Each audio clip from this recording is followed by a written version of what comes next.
O'sha Hazrati Abu Bakr o'ldirgan sahobalar, ular murtad bo'lganlar, birodarlar sahobiy edi shular. Murtad deb e'lon qilindi, kofir deb e'lon qilindi, ularga qarshi jang qilib o'ldirildi.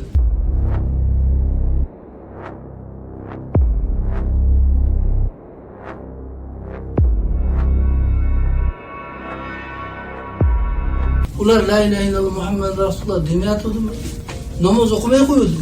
Ular 5 vaqt namoz o'qib ketdi kelimizda. Xohlasan bir vaqt, xohlasan 10 vaqt degan yo'q ular. Bitta zakot uchun kofir deb e'lon qilindi. Islom unaqa o'yinchoq emas. Har kim o'z fikri bilan men buni xohladim, buni yoqtirmay qoldim, yo'q. Xohlaysanmi, xohlamaysan bitta chizda yurasan. Bo'lmasam kofirsan. Bunaqangi demokratiya yo'q islomda.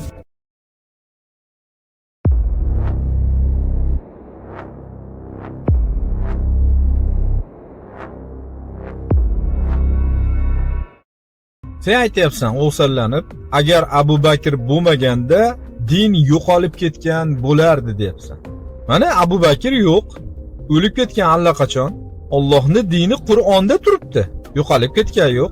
Alloh dinni saqlashni Abu Bakrga yuklamagan. O'zini zimmasiga olgan dinni saqlashlikda Alloh taolo. Og'zingga kelgan gapni valdirab gapiraverasanmi?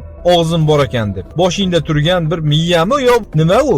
Sal aqlingni ham ishlatgin, bir kallangni ham ishlatgin, bir insonga o'xshab, odamga o'xshab bir ishlatgin uni qovoq kallani ham.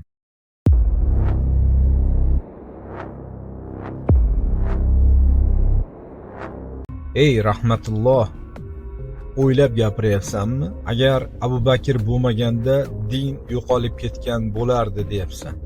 Qaysi miyang bilan o'ylab gapiryapsan mana shu gapni? Insoniyatni yaratgan Alloh, islomni din qilib bergan Alloh o'zi saqlay olmaydimi? Shu bitta bandasiga qoldiribdimi? Dinni saqlashni shu Abu Bakrga qoldiribdimi? Qayerda o'qigansan yo qayerda ko'rgansan? Qaysi hujjatga asosan gapiryapsan? Dinni saqlashlik Abu Bakrga qolgan deb. La ilaha illalloh Muhammadur Rasululloh deb 5 vaqt namozni o'qib, ibodat qilib yurgan sahobalarni qatl qilgan deyapsan. Buni g'ururlanib gapiryapsanmi? Bizi shariatimiz shunaqa, bizi dinimiz shunaqa zo'r deb gapiryapsanmi? Yo o'ylamasdan gapiryapsanmi? Nima demoqchisan bu gaping bilan?